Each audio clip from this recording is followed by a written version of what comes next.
वालेकुम वरहमतुल्लाहि वबरकातुहू। चाचण वांग मदीना दिसे कोट मिठण बैतुल्ला, ज़ाहिर दे विच पीर फरीदन बातिन दे विच अल्लाह।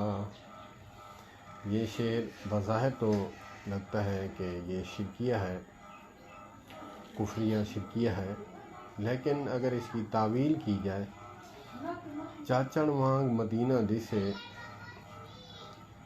कि चाचण शरीफ में मदीने वाले आमाल हैं, वहाँ जब जाएं तो मदीना याद आ जाता है, तो फिर सुन्नत पर अमल करने पर आमादा हो जाता है बंदा। अगरचे हम सुन्नत के ख़िलाफ़ वहाँ जाकर करते हैं, अल्लाह पाक हमें हिदायत नसीब फरमाए।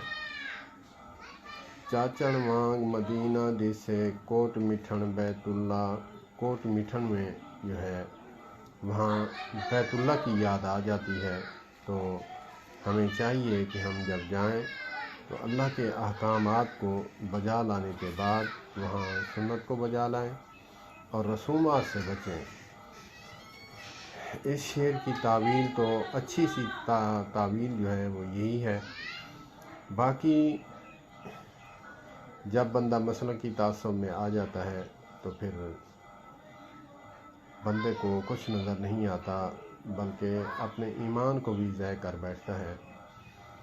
चाचण वांग मदीना दिसे कोट मिठण बैतुल्ला, ज़ाहिर दे विच पीर फरीदन बातिन दे विच अल्लाह।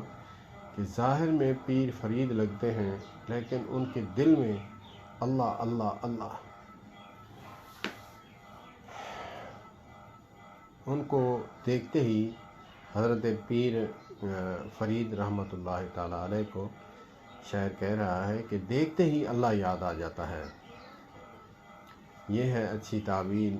बाकी अल्लाह पाक हमें समझने की तौफीक अता फरमाए।